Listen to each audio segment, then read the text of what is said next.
YouTube, what's going on, boys? We're back for another video. And for today's video, boys, I know this is super early, but we're going to be dropping this 85 overall Lucas Vazquez player review. And he looks pretty good. Right back variation, what can go wrong? Before anything, do leave a like, subscribe to the channel, do all that good stuff. I appreciate it if you guys do check out my R9 series, which should be linked right now. It's basically we're trying to build the best Real Madrid team. So if you're into that style of Road to Glory, I appreciate if you guys do at least check it out.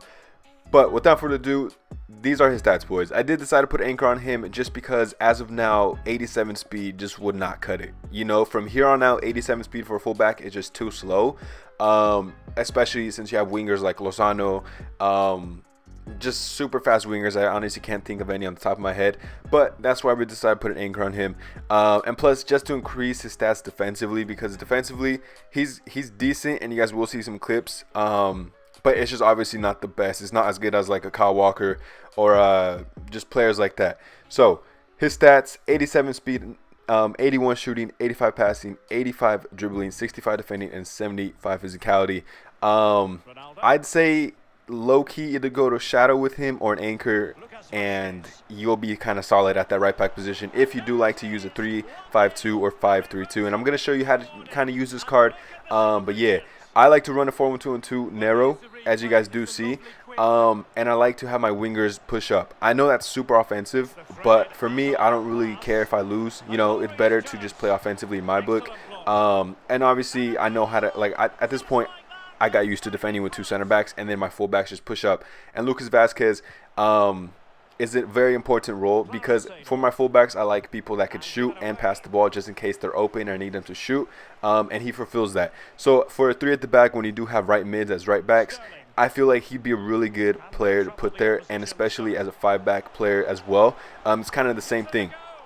You guys did see by that assist with R9, just the passes that he could play through. Obviously, it's R9, so he could finish that. However, it's still, like, you could still have a good chance of creating passes and scoring like that with other strikers as well. I'd say, like, Lautaro Martinez is a good one, Lukaku, just players who could have the ball, just players like that, you know. And before you say that this guy is really not that good, he's kind of like a Jesus Navas or Hector Bellerin, just players like that who aren't the best defensively but could at least push up offensively. And this guy would be really solid at it, like I said, like at a 3 at the back or 5 at the back. That's kind of going to be like an important role. So with that being said, for his speed, he did feel pretty fast, but not obviously not the fastest. He didn't feel like a freaking team of the year type player, but solid speed just to cover up those wingers. This guy did have Robin, Luis Suarez, and what's his name, Dybala. So obviously, some of them are pretty fast, but not the fastest. But he was able to catch up to them. Shooting, I really didn't take too many shots with him. I didn't take any, actually, just because I didn't have the opportunity to. But if I did, I probably would have. But if I had more gameplay on him, then yeah. And I'm sorry if, like, the gameplay is kind of choppy. I don't know, it was just kind of laggy, so it felt kind of heavy. So if you see me doing some weird things, I'm not gonna say that's the main reason, but that's part of the reason. So yeah, but his passing is kind of the main thing that I did look into getting this card, and why I got this card. Speed and passing, that's really what I would look for in the right back. Defending, I don't really mind it, because like I said, I'm used to defending with 2 defenders and in my CDM. Dribbling, he did hold on to the ball very well. He did feel kind of fluid and all that, like just no real mistakes, honestly. I'm trying to think if I did have any, but you guys will see by the gameplay if I did with Lucas Vazquez. And he was, like, right here, he's trying to mark Raheem Sterling. And he's, like I said, not the best defensively, but it still gets the job done, you know, just slowing down the opponent right here, which I think, yeah, no, he doesn't score. Good goalkeeper movement. And then we just go on the counter and think we score this. I'm not too sure. But defensively, this is the big thing that I know you guys are going to, you know, just wait for, I guess.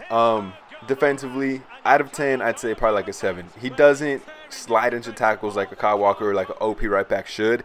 But he still, like I said, he still gets the job done, and I can't emphasize that enough, because a lot of people are just going to put him in SBC and not really know how decent this card is. I don't really want to say good, because I'm in Division 3, so a lot of Division 1 people might not like him. And if you're in Division 1, shoot, yeah, teach me, yeah.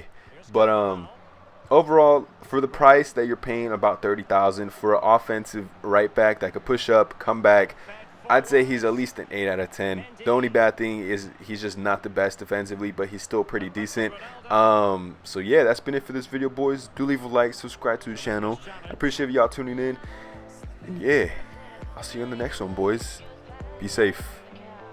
Yeah.